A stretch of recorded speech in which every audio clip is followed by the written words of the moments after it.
And our final coach this morning, the head coach of the number 1 ranked Coastal Carolina Chanticleers, Coach Joe Moglia. Good morning, Coach. Good morning, Mark. First off, big congratulations to you and the program and everyone involved. We are certainly very proud of this achievement on getting the number 1 ranking. We'll talk about that in a minute. We'll talk about that before we talk about this past weekend and this week's opponent, Monmouth. First off, just if you can walk us through how yesterday went when you first heard the news about the number 1 ranking. Mark, certainly we were ecstatic here, and I think, we've said from the very beginning, we wanted to be nationally competitive, and I think we have been over the span of the last 3 years, but to be ranked officially as the number 1 team in the country, is really something that everybody's incredibly proud of. We talk about a mission to put a team on the field that everybody associated with our university is going to be proud of. Frankly, that includes the rest of the teams in the league.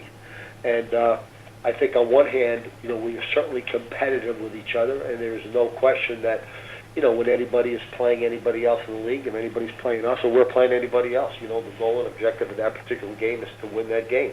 And I have a lot of respect for the other guys in the league and the way they prepare and the way they go after it. And every game, is a battle. It's something that you got to prepare for. But away from that, when I got here, the rap on the Big South was we weren't competitive in football. I mean, I heard that again and again and again. Well, before we even got to our league schedule, we were already considered the number 2 ranked conference in the country. So when it's not just a matter of being number 1, but frankly, there are not too many times in anybody's lifetime, in anything, in any sport, in any field, where you're literally able to say, we're the number 1 blank, whatever that might be. In this case, the number 1 team in the entire United States. So certainly that's something that our team and our family and our school and our community feel good about, and it's certainly something that the league should wind up feeling good about, because it doesn't give credibility only to us, it winds up giving credibility to the league. So when that happened yesterday, I had sent a text to all the guys on the team congratulating them. Today a letter goes out to all the families of everybody on the team congratulating them. And I wanted doing something similar, around the university today with the people that are involved with support, facilities, ground crews, compliance, et cetera, that are part of our program, and without whom, we wouldn't be able to get the job done that we need to get done. So we're certainly very, very proud of that, and yesterday was the day that our guys had off, and we're going to congratulate them when they come in again today, and that's going to last about 5 minutes, and then we're going to make sure that we're going to get ready for Monmouth. All right, well, that leads me into the next questions, obviously, to summarize the Charlotte win and your thoughts on Monmouth before we move to questions. I think when you look at the Charlotte game, I think, I said last week on the call I was worried about their offense. They have one of the better offenses in the country. I said that. They're good and solid in terms of special teams. And I said, I think from a defensive perspective, they got a lot of inexperience, a lot of young guys, and they make inexperienced type mistakes. And as it turned out, the offense certainly was able to capitalize on that. I thought the defense literally played very well. We were up 35-zip in the middle of the second quarter, and frankly, we started almost immediately in the third quarter, started to substitute. By the latter part of the third quarter, we didn't really have many starters in the game. If we did, it was to help somebody else understand what they were doing. So I was pleased across the board with the defense and the offense. But the offense had a great day. I thought the defense played well. And, our special teams played well, but we did miss a field goal that, we hadn't missed for a few games. That disappointed me a little bit. And for the first time, frankly, I think in my entire 22 years of coaching, I think we had a kickoff return brought all the way, return for a touchdown against us. So not crazy about that. That wasn't the 9th kickoff we had, and we did have all of our 2s in there, but frankly, that's still not an excuse. That's not supposed to happen. So there are some things we can certainly work on, but it was a good, strong game for us across the board. All right, we'll start taking questions for Coastal Carolina head coach Phil Moglia. To ask a question, please press star 1 on your phone at any time, or click the Q&A link near the top of your browser, and click raise hand if you join us via the web. Coach, while we're waiting for the questions to come in, this week is Monmouth come down to your place. Just talk about the Hawks for a little bit. Well, I think, Kevin Callahan has been around for a while, and I didn't know Kevin personally, but I've known of Kevin for a while. So he's always been part of, or the majority of his career has been winning career. He's always done a good job with his program. You take a look at his kids. I think last year in all the preseason media day, I think a lot of the teams down here aren't familiar with the teams up in the Northeast. I'm not unfamiliar with them, and I know what kind of program and stuff they have. I know they can be a very good team.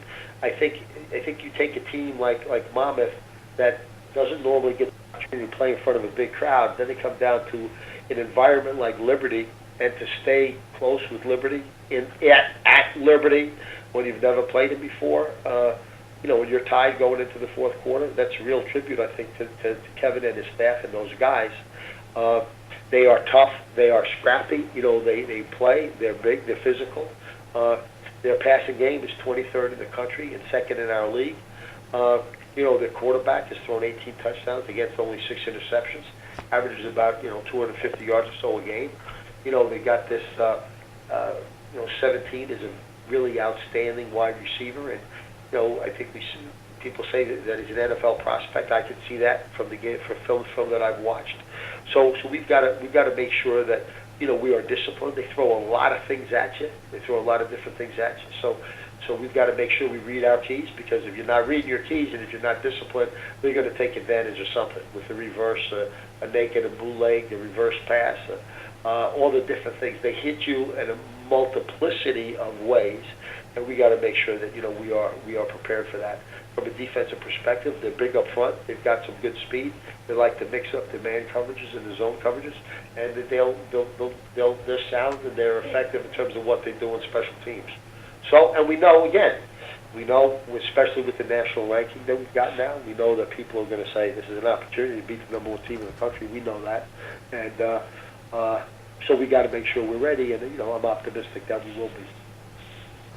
All right, Coach, thanks. And now we'll turn over to questions for you. First question is from Josh Newman of the Asbury Park Press. Go ahead, Josh.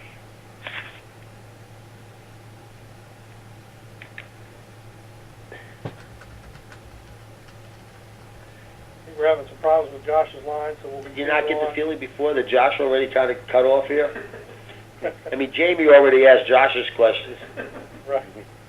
Next question for you, Coach, is Jeremy Schilling of the NewJerseyNewsroom.com. Go ahead, Jeremy. Hi, Coach. How are you? Hi, Jeremy. I'm wondering how much thought there's been around campus of an undefeated season. You kind of hear people always talk about, the notion of an undefeated season and how rare that is in sports. Is this something that's been talked about with you guys?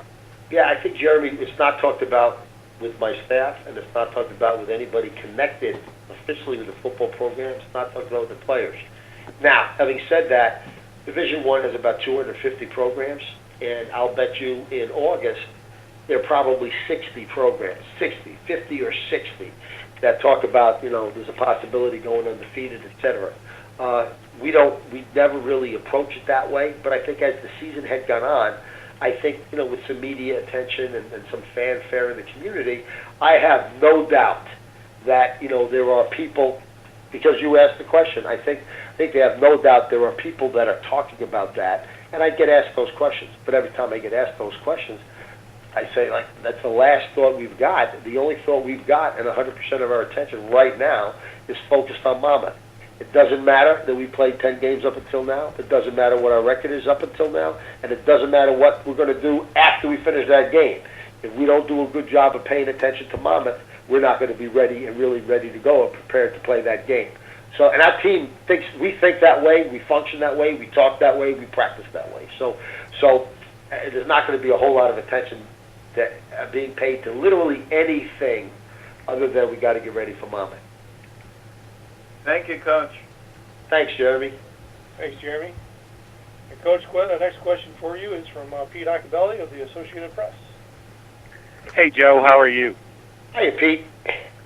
Congratulations, by the way. Hey, Pete, thank you very much.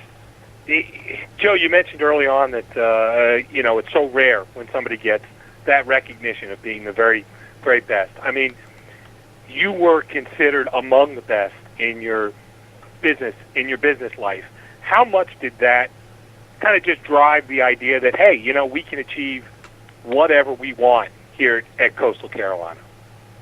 Yeah, I think there's a definite parallel. There is certainly a parallel, and I think there's a certain priority, and there are certainly certain principles you go by, Pete. And I'm glad to expand on them if you want me to. That exist in the business world that I embraced, and that whatever I had responsibility for, we kind of lived by and tried to execute. That also exists in football. That we also embrace in the world of sports, in the world of football, that we run our program by. There are some philosophies with regards to mission that overlap for me. You've got to be sophisticated enough in the business world to have, a strategy that can help you be competitive on a global basis, but simple enough for all your employees to be able to execute. That is the exact same thing in football. You've got to be sophisticated enough to have the different types of answers you need to compete, but it's got to be simple enough for your guys to execute. At the end of the day, you've got to be able to handle yourself under stress and pressure. And frankly, the most important decisions you really make are going to be about people. It's true in the business world. That's true in the world of sport. So when we came here, I had no doubt, never a thought, never hesitation that was going to be our foundation and how we were going to build our program. And for me, the objective was always be, I don't know if you can be nationally competitive. I don't know if you can ever be number one. I don't know if you can be undefeated. I don't know any of those things. What I know is you run a program in a way where you increase the probability you're going to be successful by doing certain things really very well. And I had no doubt we would do that. We would do that here. We did that in the business world, and no doubt we would do that here. That didn't necessarily mean it would translate into one day receiving a number one ranking in the country. But would translate, I did believe from the very beginning, that whatever the very best we possibly could do, I felt we could potentially achieve that. And I feel proud of, what we've been able to accomplish over the span of the last 3 years. Yeah. Joe, just a couple more quick ones. How much does it seems like Coastal's achieving big things in athletics across the board. Obviously, Coach Gilmore's done a great job with the baseball team for a lot of years. Coach Ellis getting the NCAAs last year, winning a title. How much does that kind of help the overall culture, the atmosphere there, to get the athletes believing, hey, we can achieve things, big things too? Yeah, I think, Pete, it's actually a great point. I think certainly you mentioned, Gillian Cliff in baseball and basketball. Our soccer team is nationally ranked. Yep. Our girls volleyball team has done really well. I think there is an attitude on campus that if we're going to compete, we're supposed to be competitive, at least at the level that we choose to compete at. And there is that philosophy. So, our weight room, which is great for us as far as football goes, it's not our weight room. It's our athletic department's weight room. It's our school room. It's for our athletes. But and everybody winds up going in there. You hear the girls congratulating the guys and vice versa. You hear the basketball team saying good job to the baseball guys, the football guys saying good job to the volleyball team, and vice versa. So I think there is a collegiality, but there is a common interest that A, we all represent the same school. B, we're all interested in trying to achieve the same type of thing, even though we have different ways to go after that. And C, at the end of the day, I think each of the athletes have a reasonable understanding and respect for what the other athletes wind up going through. And so I think that allows you to have kind of an eclectic energy that provides an esprit de corps throughout the university, not just the athletic program, that makes a difference. It becomes then part of the culture of the school as opposed to just part of the culture of one particular team. And when you have that, your athletic department, your athletic prowess really tends to leverage itself and pay off. Joe, the last thing I wanted to ask was just, obviously, number one is a big achievement. Your goals have always been a little bigger. You guys want to continue to succeed throughout the year. Do you believe that taking this step, kind of validates to players that, hey, the plan is working? I mean, we've been highly ranked for a couple of years now, but the plan's working, and we can compete with the North Dakota States and the Eastern Washingtons and the powerhouses like that.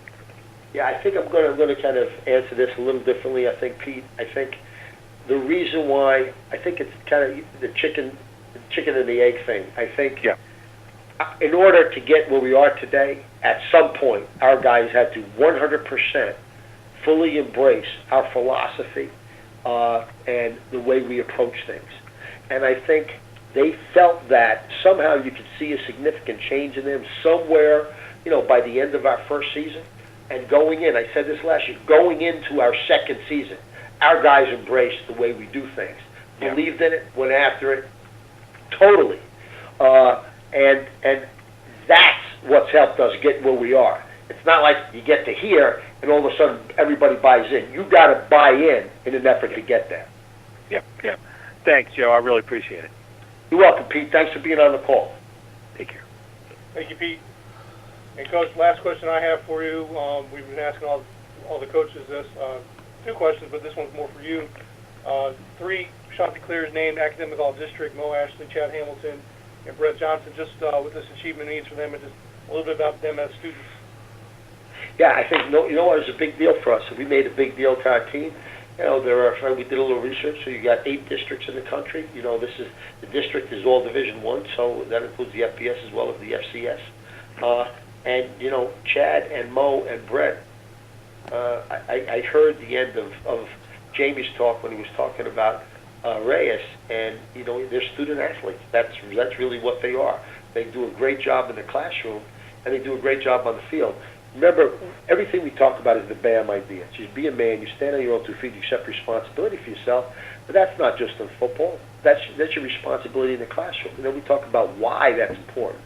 Then your behavior on and off campus. Everybody's always going to be somebody's son and somebody's brother. Why is that important? So when we look at that, those are the things literally we talk about all the time. And so when we get 3 guys honored, for being both a good football player and a good student, that's something we make a big deal out of, and we take a lot of pride in. And Mo's been a 3-year starter. Chad's been a 3-year starter. He's been a perennial, all-conference pick for us. Potential All-American. Brett has had some injuries, but when he's played linebacker for us, he's always done an outstanding job. And all 3 of them are leaders. All 3 of them, by the way, are on our team leadership council. So that means a lot to us and our school. And again, as you pointed out, if we have 9 kids that made this honor in the Big South, that once again reinforces kind of where the Big South is today.